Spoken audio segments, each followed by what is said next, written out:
My name is Autumn, and I'm 27 years old. I've worked my entire life to get into a medical residency program, and I finally made it. What should have been the happiest moment became a nightmare when my parents demanded I give my welcome party dress to my younger sister, Madison. She has a history of destroying my things from childhood toys to prom dresses. I've always given in before, but this time was different. This was my moment, my achievement, my dress. I never thought standing up for myself would tear my family apart. If you're watching this video, please take a moment to like and subscribe. Let me know in the comments where you're watching from. I could really use some perspective on whether I was wrong to finally tell my family the truth. I grew up in a middle-class neighborhood in Boston with my mum, Deborah, my dad, Richard, and my younger sister, Madison, who's now 24.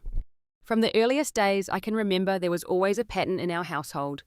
Madison got whatever she wanted, and I was expected to understand and accommodate. The first major incident happened when I was 10 years old. I had spent weeks on a science project about ecosystems, creating a detailed diorama with tiny handcrafted animals and plants.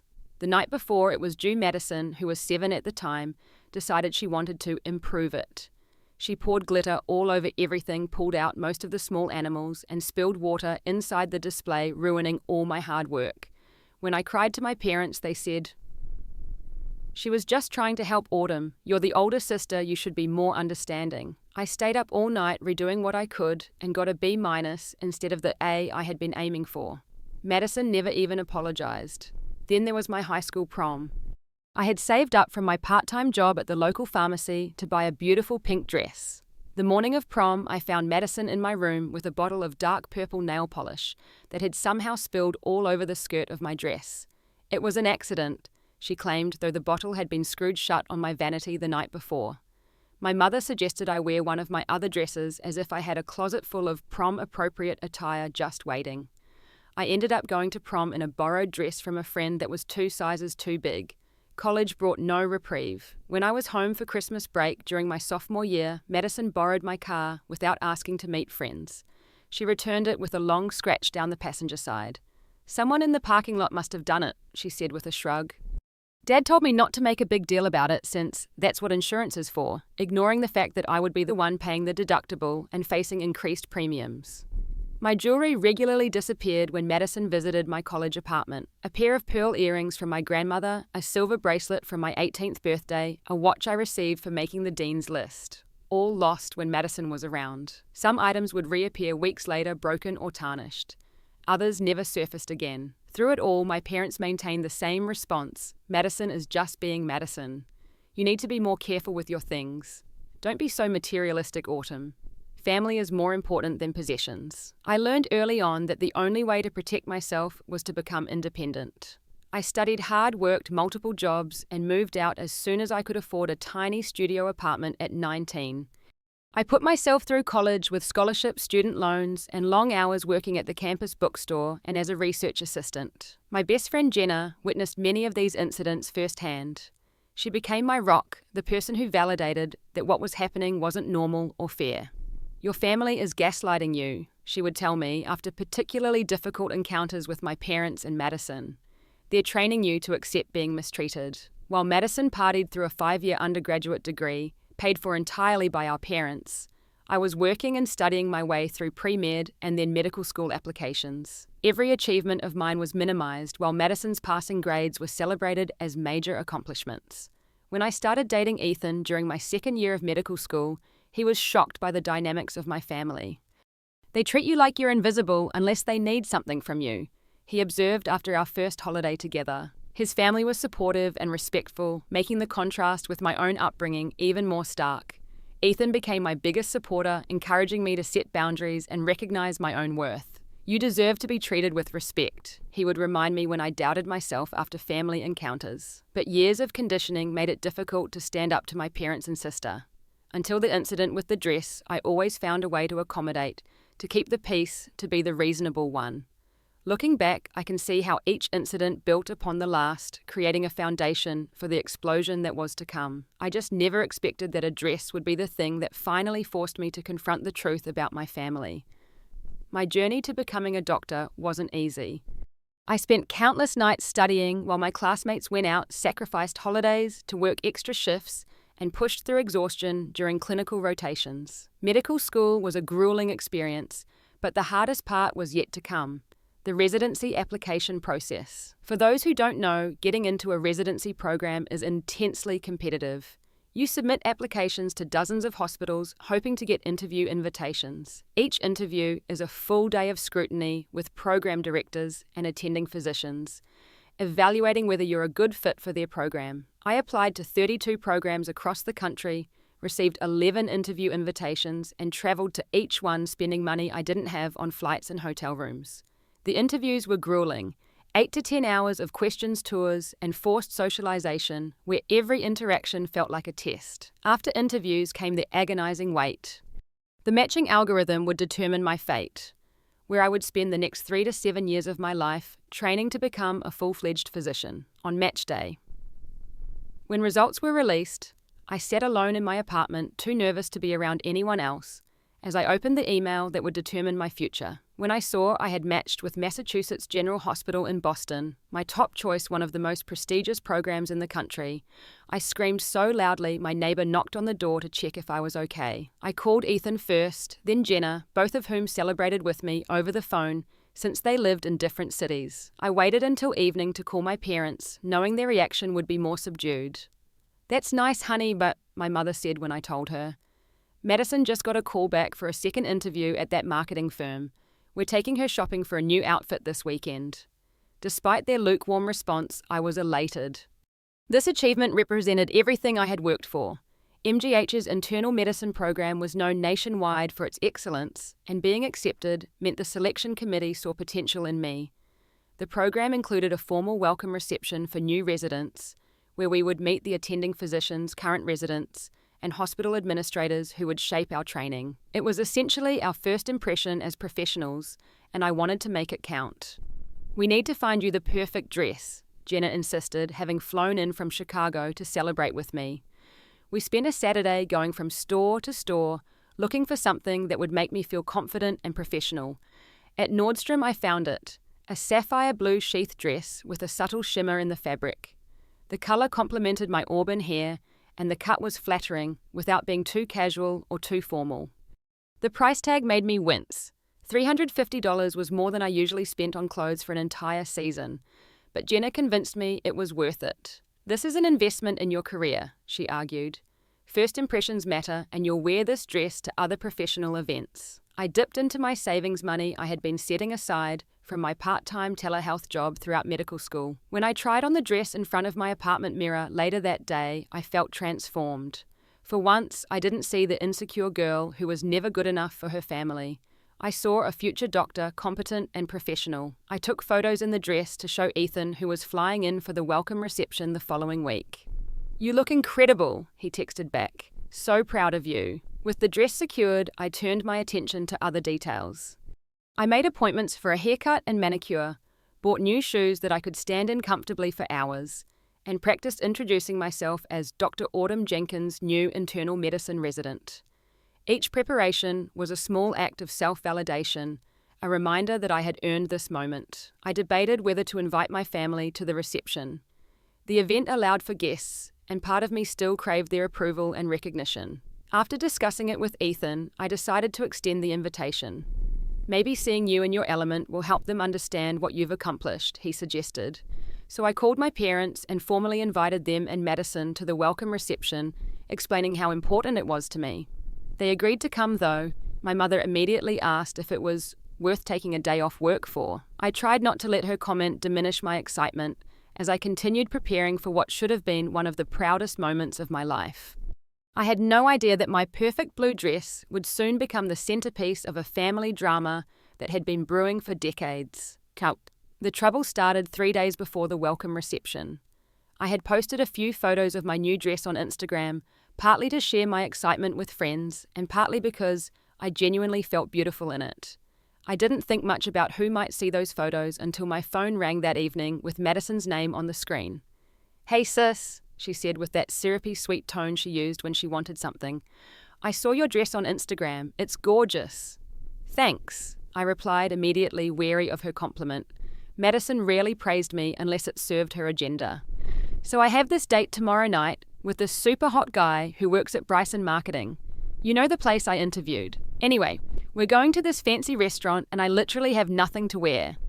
Could I borrow your blue dress just for one night? I felt my stomach tighten. This was a familiar request with a familiar ending. My things returned damaged or not at all. I'm sorry, Madison, but no. I bought it specifically for my welcome reception and I don't want anything to happen to it before then. What do you mean happen to it? Her voice turned cold. I'm not going to spill something on it. God, you're so paranoid. It's not about being paranoid. This event is really important to me and I want to wear the dress for the first time there. It's just a stupid hospital party, she snapped. My date is with someone who could actually get me a job. But fine, be selfish. She hung up before I could respond. I knew what would come next. She would call our parents and they would take her side. Sure enough, my mother called an hour later to invite me to Sunday dinner, something she only did when she wanted to discuss something in person. Sunday dinner had always been a battleground disguised as a family tradition. My father would grill something regardless of the weather, my mother would make her famous potato salad, and I would brace for whatever criticism or demand awaited me. This time was no different. I arrived at my parents' suburban house at exactly 5 o'clock, bringing a bottle of wine as a peace offering. Madison's car was already in the driveway, and I could hear her laughing with our mother in the kitchen as I entered. There she is, my mother said, her smile not quite reaching her eyes. Our doctor. The way she said doctor made it sound like an insult rather than an achievement. Madison smirked from her perch on the kitchen counter where she was picking pieces of bacon out of the potato salad with her fingers. Dinner started pleasantly enough with my father asking generic questions about the residency program while my mother refilled wine glasses. It wasn't until dessert that they sprung their trap. So Madison tells me you won't let her borrow your new dress, my mother said casually, as if discussing the weather. That's right, I replied, keeping my voice even. I bought it specifically for my welcome reception. It seems a bit selfish, don't you think? My father joined in, setting down his fork. Your sister has an important date that could lead to a job opportunity. I already have 2 other interviews, Madison added. But Jordan from Bryson is like the senior marketing director's nephew. If things go well tomorrow night, I could totally bypass the whole interview process. I took a deep breath. I'm sorry, but the dress is special to me. I saved up for it, and I want to wear it for the first time at my event. Autumn. My mother's voice took on the disappointed tone I knew so well. Family helps family. After everything we've done for you, you can't do this one small thing for your sister. I nearly choked on my water. Everything you've done for me, I put myself through school. I paid my own rent since I was 19. What exactly have you done? We raised you, my father said sternly. We gave you a home and values. And right now you're not showing those values. What about my values of working hard and taking care of my possessions? I countered. Madison has a history of damaging my things, and this dress was expensive. There she goes again. Madison rolled her eyes dramatically. Still blaming me for accidents that happened years ago. Get over it, Autumn. Your sister has matured, my mother added. And it's just a dress. If anything happens, which it won't, we'll pay to have it cleaned. My father leaned forward, his expression hardening. Bottom line, Autumn, you will let your sister borrow the dress. She has an important date tomorrow, and your thing isn't until next week. You can share with family. It wasn't a request. It was a demand delivered with the absolute certainty that I would comply as I always had. But something in me snapped. No, I said firmly. I won't. The dress is mine. I bought it with my money for a specific purpose. Madison has plenty of dresses, or she can buy a new one. After all the sacrifices we've made for you, my mother's voice rose. This is how you repay us, by being selfish and materialistic. What sacrifices, Mom? I asked, genuinely curious. Please tell me what sacrifices you've made for me in the last decade. Don't take that tone with your mother, my father warned. We're asking you to do something very simple to help your sister. The fact that you're refusing shows where your priorities lie. Yes, it does, I agreed, standing up from the table. My priority right now is being recognized as a doctor, after years of hard work not watching another one of my possessions get ruined to make Madison's life easier. You've always been jealous of your sister, my mother accused, just because she's more sociable and people like her more easily. That hurt, but it also clarified something I had felt but never fully acknowledged. My parents genuinely favored Madison. They saw her as the daughter they preferred and me as an inconvenience. I'm leaving, I said, gathering my purse. Thank you for dinner. If you walk out that door, don't expect us to come to your hospital parties, my father called after me. I turned back one last time. It's a professional welcome reception for new physicians, Dad, not a party. But honestly, if you're going to make it about Madison somehow, maybe it's better if you don't come. I left to the sound of Madison's theatrical sobbing and my mother's comforting murmurs. As I drove away, tears blurred my vision, but for once, they weren't tears of submission. They were tears of rage and surprisingly relief. For the first time, I had stood my ground. When I got home, I called Ethan and told him everything. "I'm proud of you," he said. "You deserve to wear that dress that you bought with your own money to your own event. Don't let them manipulate you into thinking otherwise." His support strengthened my resolve, but I knew this battle was far from over. My family had never accepted no from me before, and they wouldn't start now. The following days brought an onslaught of pressure from all directions. My phone became a battlefield with text messages arriving like artillery shells. "You've broken your sister's heart," my mother wrote. "She cried all night." "I raised you better than this," came my father's message. "Family first, always." Madison's approach was more direct. "You're going to regret this." Again. The campaign expanded beyond my immediate family. My Aunt Patricia, my mother's sister, called to check in, but quickly revealed her true purpose. "Your mother is very upset, Autumn," she said. "I know you've worked hard for your accomplishments, but is a dress really worth causing this much distress in your family?" "It's not about the dress, Aunt Patricia," I tried to explain. "It's about respect for my boundaries and my property. Boundaries within family." She laughed as if the concept was absurd. "Honey, family means sharing and supporting each other, not building walls." Even my cousin Taylor, who usually stayed out of family drama, sent a message.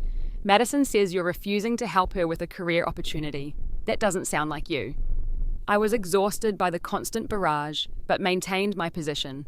I didn't respond to most messages, and when I did, I kept it brief and firm. "My decision is final." Meanwhile, I was beginning orientation at the hospital, meeting fellow residents and attending physicians who would be supervising my training. Dr. Williams, the program director, was a kind woman in her 50s who had built her career when female physicians were still a rarity. During a coffee break, she noticed my distraction. "Everything all right, Dr. Jenkins? You seem preoccupied." Something about her maternal concern so different from what I received at home broke through my professional facade. I gave her a simplified version of the family conflict. "Family dynamics can be challenging," she said thoughtfully, "especially when you're establishing yourself professionally. Remember that your accomplishments are valid and it's okay to protect what matters to you." Her words were a balm to my frayed nerves, a validation from someone I respected that I wasn't being unreasonable. That evening, as I was reviewing hospital protocols in preparation for my first clinical day, there was a sharp knock at my apartment door. I wasn't expecting anyone, and Ethan was still out of town until the weekend. Through the peephole, I saw Madison, her expression thunderous. I considered not answering, but she had clearly seen the light under the door. Steeling myself, I opened it but blocked the entrance. "What are you doing here, Madison?" "We need to talk." She pushed past me into the apartment. "This has gone far enough." "I've said everything I need to say on the subject," I replied, leaving the door open in a not-so-subtle hint. Madison paced my small living room, her designer boots leaving marks on my clean floor. "Why are you being so difficult about this? It's just a stupid dress." "If it's just a stupid dress, why don't you buy your own?" "Because I saw yours and it's perfect," she snapped. "And I need it for tomorrow night, not next week." The answer is still no. She stopped pacing and faced me directly. "You know what your problem is, Autumn? You've always been jealous of me. Mum and Dad see it, everyone sees it." I laughed, genuinely amused by the projection. "Jealous of what exactly?" "That I'm naturally good with people, that things come easily to me, that I don't have to be a stuck-up workaholic to get people to like me." The accusation stung because it touched on insecurities I'd harbored since childhood. That I wasn't likable, that I had to achieve to be worthy of attention. But I was done letting Madison's words wound me. "Is that what you tell yourself?" I asked quietly. "That I work hard because I'm jealous of you, not because I have goals and ambitions?" "Oh, please," she rolled her eyes. "You've always been trying to prove you're better than everyone else with your grades and now your doctor thing. Meanwhile, I'm building actual relationships and connections." Connections like the marketing director's nephew. I couldn't keep the edge from my voice. "Is that what this is really about? Using my dress to impress some guy who can give you a job you haven't earned?" her face flushed. You don't know anything about the real world, Autumn. It's not all textbooks and tests. It's about who you know and how you present yourself. And how you present yourself is in other people's clothes that you haven't paid for. You're such a bitch, she hissed, after everything I've done for you. That broke through my composure. What have you ever done for me except break my things, take what's mine, and make me feel like I'm worthless unless I'm serving your needs? Mom and Dad are going to be furious when I tell them how you're treating me, she threatened. They might not even come to your precious hospital thing. Go ahead, I said, suddenly tired of the whole charade. Tell them whatever you want. They'll believe you anyway. They always do. Something in my tone must have registered because Madison's expression changed from anger to calculation. It doesn't have to be this way, you know. Just lend me the dress for tomorrow night and this all goes away. I'll even make sure Mum and Dad come to your reception and act super proud. The manipulation was so transparent it was almost sad. Get out, Madison. The dress is staying with me. You're going to regret this, she warned as she stomped toward the door. Family is forever, Autumn. Alienating us over a dress is the stupidest thing you've ever done. After she left, I called Jenna, who had witnessed many such confrontations over the years. Stay strong, she encouraged me. This is about so much more than a dress, and they know it. That's why they're fighting so hard. What do you mean? I asked. This is about you finally setting a boundary after a lifetime of giving in. They're not used to it, and it scares them. If you stand your ground now, everything changes. Her words resonated deeply. This wasn't just about protecting an expensive dress. It was about claiming my right to say no, to have my decisions respected, to be treated as an adult with agency, rather than a resource to be exploited. That night, I double-checked the locks on my doors and windows before going to bed.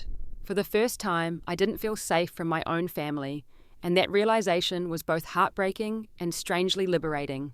The day before the welcome reception, I worked a 24-hour shift at the hospital, part of the orientation process, to acclimate new residents to the demanding schedule. I arrived home at 7 in the morning, exhausted but satisfied with how I'd handled several challenging cases under my attending physician's supervision.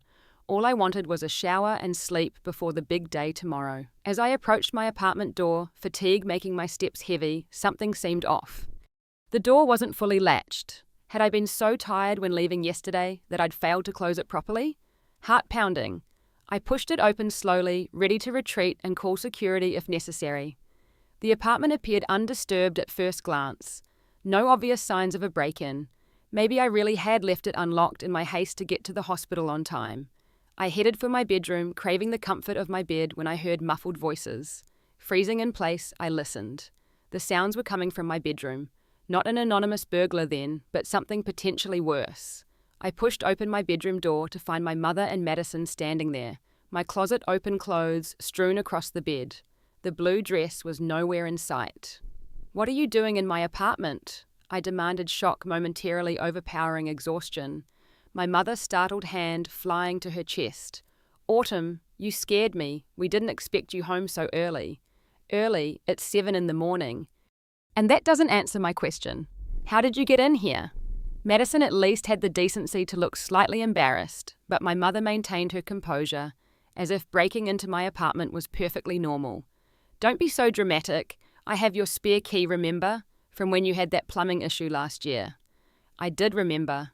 The key I'd asked her to return multiple times, which she always conveniently forgot to bring when we met. "Where is my dress?" I asked, though I already knew the answer. "Now, Autumn," my mother began in her placating tone, "try to be reasonable. Madison's date is tonight, and your event isn't until tomorrow. She'll return the dress first thing in the morning, and you'll have plenty of time to get ready." "You broke into my apartment to steal my dress," I clarified, wanting to be absolutely certain I understood the situation. "We didn't break in," Madison protested. "Mom has a key, and it's not stealing if we're going to return it." "Actually, it is," I countered. "Taking something without permission is the definition of stealing, regardless of whether you plan to return it." This attitude is exactly why we didn't ask again. My mother sighed as if I were being unreasonable. "We knew you'd overreact." I noticed Madison's oversized purse on my bed, bulging in a way that suggested it contained my carefully hung dress. "Give it back, now. Autumn, please." My mother stepped between us. "It's just for one night. Madison really needs to make a good impression on this date. It could lead to a job." And my welcome reception, the culmination of 12 years of education and training, that doesn't matter. Of course it matters, she said dismissively, but you'll still be a doctor whether you wear this particular dress or not. Something in me broke at that moment, not in the way things had broken before, leading to tears and eventual capitulation. This was a different kind of breaking, like a dam giving way after years of pressure, releasing everything I'd held back. "Get out," I said, my voice deadly calm.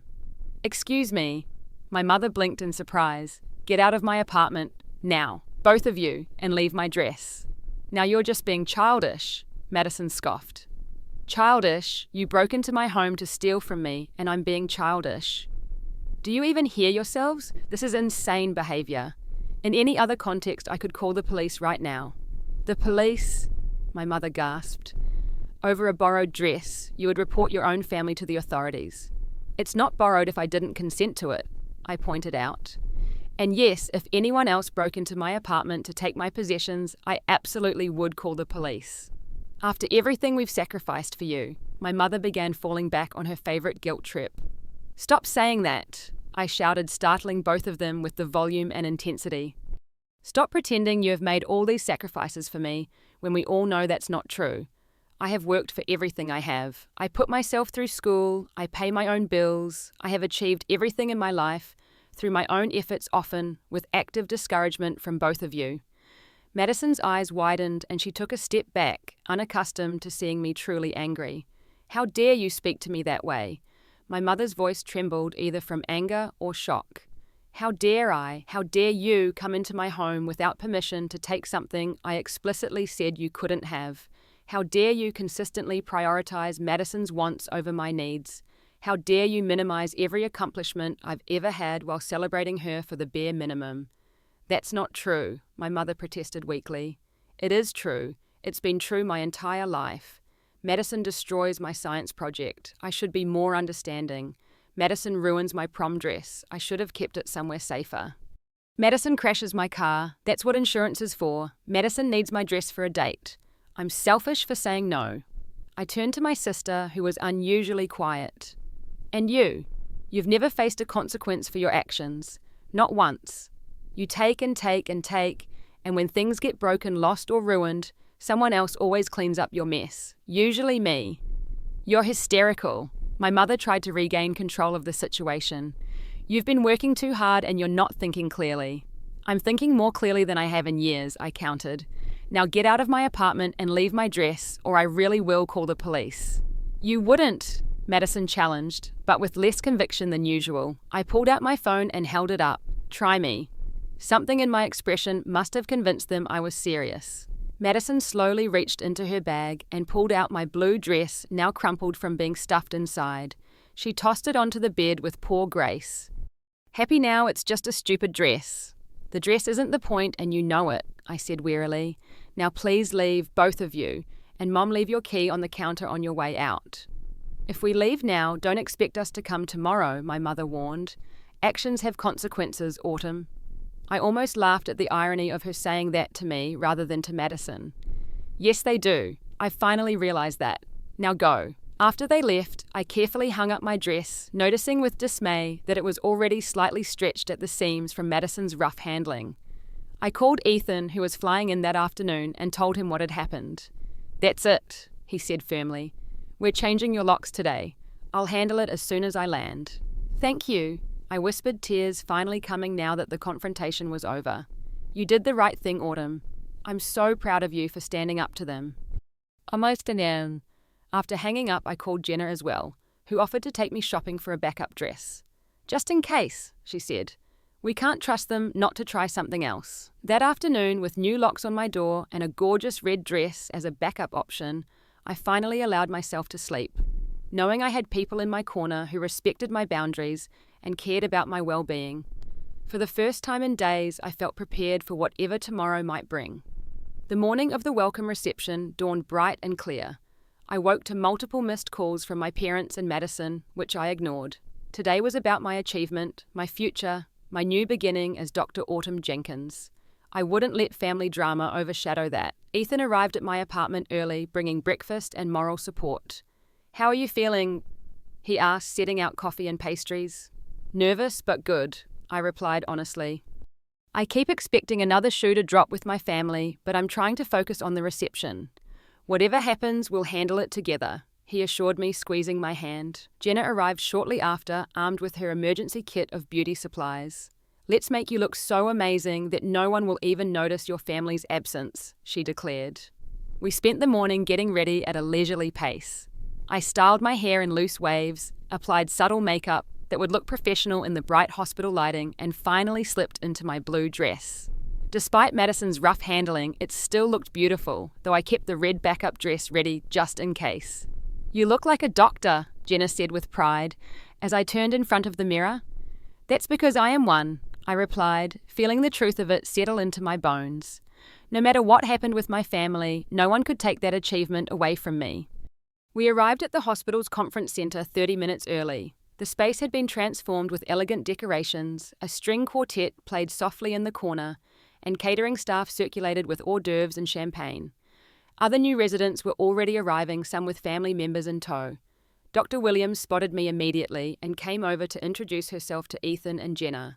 I'm delighted to meet Dr. Jenkins's support system, she said warmly. She's going to be an exceptional addition to our program. Her words filled me with confidence as more hospital staff began to arrive. I mingled with fellow residents, met several attending physicians who would be supervising my training, and even had a brief conversation with the hospital's chief of medicine, who remembered me from my interview. An hour into the event, I was engaged in conversation with my new colleague, Dr. Patel, when I heard a commotion near the entrance. Turning, I felt my stomach drop. Madison had arrived wearing what was unmistakably my blue dress, the exact one hanging in my closet at home. What the? Ethan murmured beside me, equally confused. Then I understood. My dress was a designer piece from Nordstrom.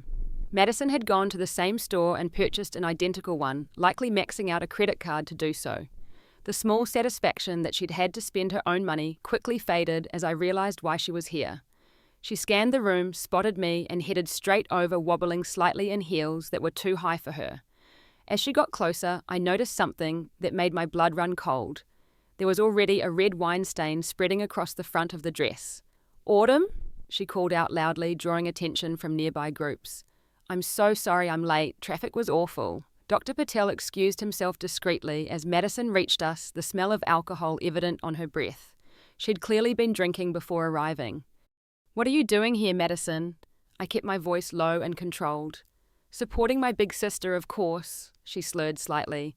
Mom and Dad couldn't make it, but I wouldn't miss your big day. I noticed several of my new colleagues watching curiously. This was exactly what Madison wanted, to create a scene, embarrass me in front of my new professional community. You weren't invited, I said firmly, and you need to leave. Don't be silly, she laughed too loudly. I'm family. Plus, look, she gestured to the dress. We're twins. I got the same dress because I loved yours so much. Oops, had a little accident earlier though. She pointed to the wine stain as if it were a minor inconvenience rather than a deliberate statement. Ethan stepped forward protectively. Madison, this is a professional event. You need to leave. And who are you to tell me what to do? She challenged, voice rising further. I saw Dr. Williams watching from across the room, concern evident in her expression. Making a quick decision, I excused myself from Ethan and approached her. Dr. Williams, I'm so sorry about this. My sister is struggling with some personal issues and showed up uninvited. Would you like me to have security escort her out? She offered without hesitation. Her immediate support without question was so different from what I was accustomed to from my family that it momentarily took me aback. If you wouldn't mind, I don't want to disrupt the event more than necessary. Of course. She nodded to a staff member who discreetly approached security by the door. By the time I returned to Ethan, Jenna had joined him and was quietly arguing with Madison, who was becoming increasingly belligerent. You've always been jealous of me and Autumn, she was saying to Jenna, just because we're actual sisters and you're just some friend. Madison, I interrupted. Security is coming to escort you out. Please don't make this worse than it already is. Security? Her eyes widened dramatically. You're having me thrown out, your own sister. Yes, I said simply. This is my workplace and you're creating a disturbance. Two security officers approached, professionally dressed but unmistakably authoritative. Ma'am, we need you to come with us, one said to Madison. "This is ridiculous," she protested loudly. "I just wanted to support my sister and she's having me thrown out like a criminal." "Ma'am, please lower your voice and come with us," the officer repeated. For a moment, I thought she might resist creating an even bigger scene, but then she seemed to realize she had accomplished her goal, embarrassing me in front of my colleagues. With a final scathing look, she allowed herself to be escorted toward the exit. "You'll regret this," she called back. "Wait until Mom and Dad hear about how you treated me." Once she was gone, I turned to find several colleagues watching with undisguised interest. My cheeks burned with embarrassment, but I straightened my shoulders and approached them directly.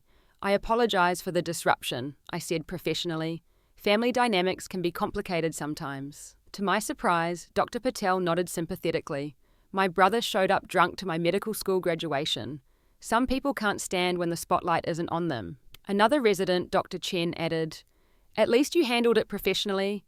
That speaks well of how you'll manage difficult situations with patients."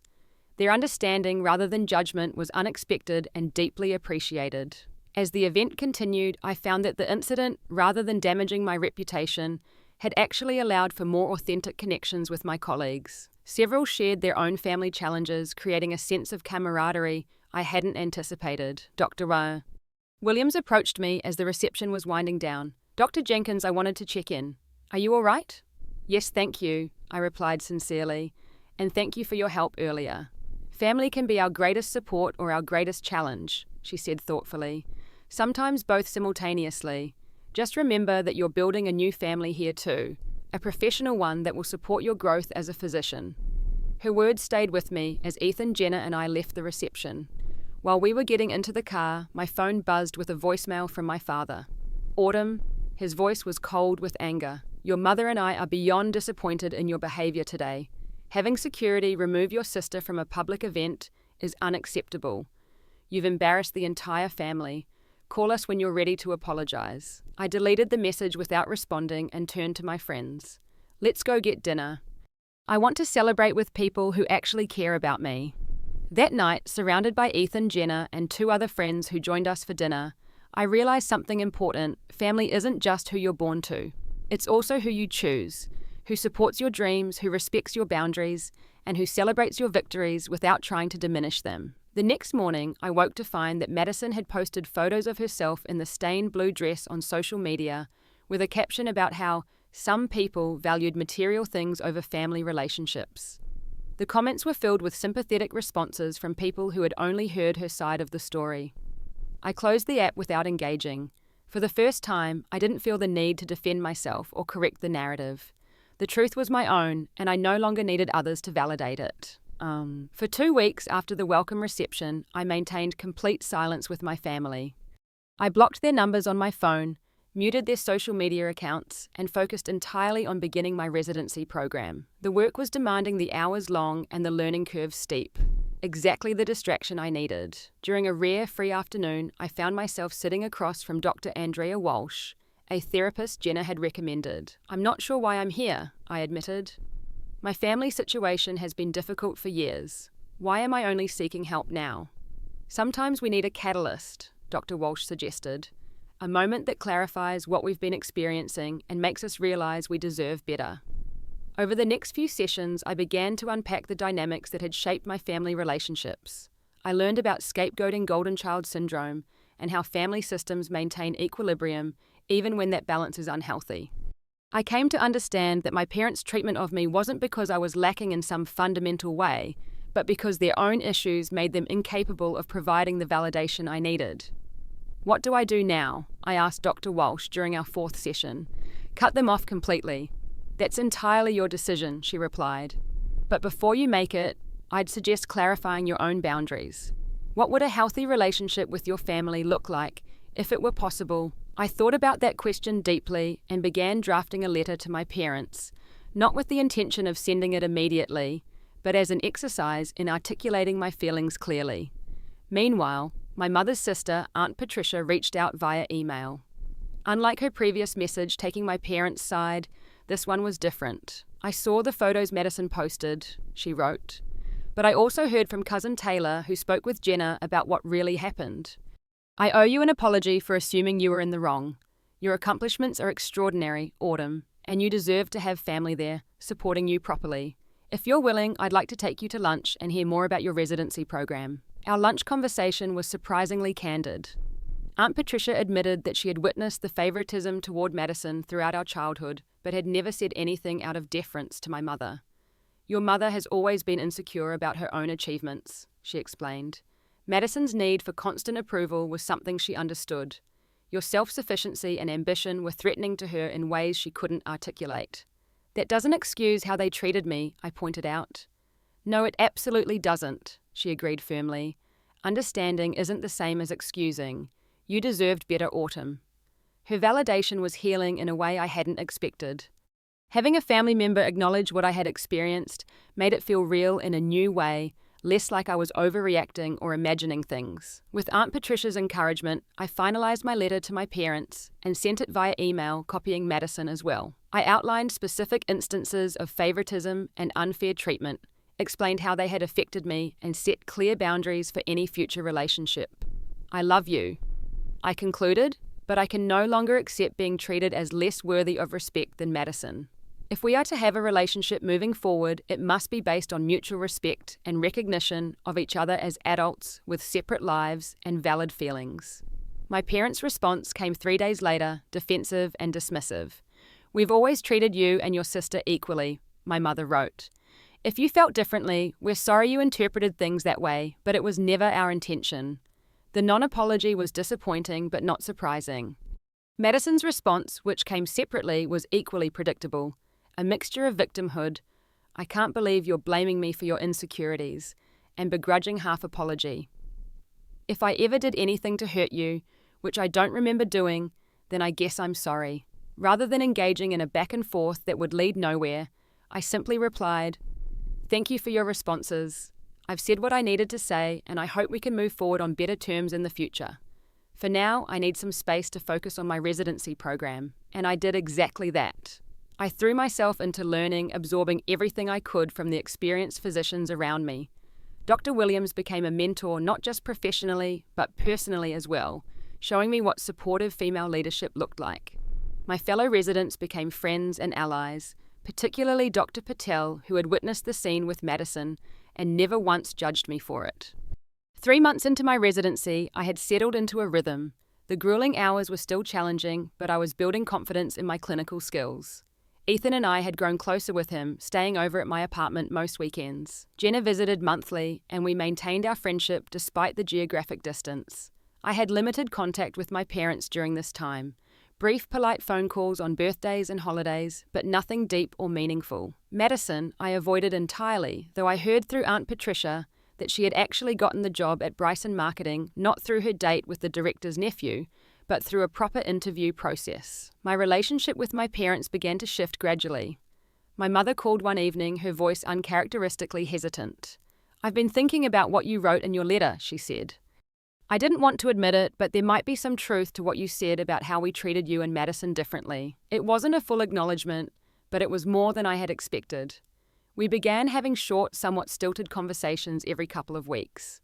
My father was slower to come around, still maintaining that I had overreacted to the dress incident, but even he began to show small signs of respect for my boundaries. The real test came when I received a departmental award for outstanding performance during my first 6 months of residency. There would be a small ceremony, and residents were encouraged to invite family. After careful consideration, I extended an invitation to my parents, making it clear that this was important to me and that I expected them to behave accordingly. "This is a professional event," I wrote. "I would love to have you there to share in this achievement, but only if you can do so supportively and without making it about anything or anyone else." To my surprise, they agreed to come under those terms. Madison was not invited, and I made that explicit to avoid a repeat of the welcome reception. The evening of the award ceremony, I spotted my parents in the back of the hospital auditorium. They looked uncomfortable but present. After I received my award and gave a brief speech thanking my mentors and colleagues, they approached awkwardly. "Congratulations, Autumn," my father said, extending his hand formally as if greeting a business associate rather than his daughter. "Your speech was very professional." "We're proud of you," my mother added, and though the words sounded rehearsed, I sensed she meant them. "Thank you for coming," I replied sincerely. It means a lot to me. We didn't hug. The distance between us was still too great for that. But they had shown up on my terms, respected my boundaries, and acknowledged my achievement without diminishing it. It was a small step, but a significant one. As I introduced them to Dr. Williams and some of my colleagues, I caught sight of Ethan Jenner and a group of my friends standing nearby watching protectively. They were my chosen family, the people who had supported me unconditionally through all of this. Later that night, as Ethan and I walked home under a canopy of stars, he asked, "How do you feel about seeing your parents?" I considered the question carefully, like I'm finally being seen as who I actually am, not who they wanted me to be or who they compared me to. It's a start. And Madison, that's a longer road, I admitted. Maybe someday we'll find a way to have a relationship as equals. But I'm not there yet, and that's okay. The truth was, my sister's behavior had damaged our relationship in ways that would take years to repair if repair was even possible. But I no longer felt responsible for making that happen or for accommodating her at my own expense. What I had learned through this journey was that standing up for yourself isn't selfish. It's necessary. Setting boundaries isn't cruel. It's healthy. And real family supports your growth rather than stifling it to maintain their comfort. The blue dress still hung in my closet, a reminder not of family conflict, but of my own worth. I had stood my ground, weathered the storm, and emerged stronger. The dress represented not just a professional milestone, but a personal one, the moment I decided my needs and feelings mattered. As I continue building my career and my life on my own terms, I carry this knowledge with me. We teach people how to treat us by what we accept, what we allow, and what we condone. Sometimes the hardest but most important thing we can do is simply say no to those who have never heard it from us before. Have you ever had to set boundaries with family members who didn't respect your achievements or possessions? How did you handle it? Please share your experiences in the comments. And if this story resonated with you, don't forget to like, subscribe, and share. Your support means everything. And remember, standing up for yourself isn't selfish, it's self-respect. Thank you for listening to my story, and I wish you the courage to honor your own boundaries in all your relationships.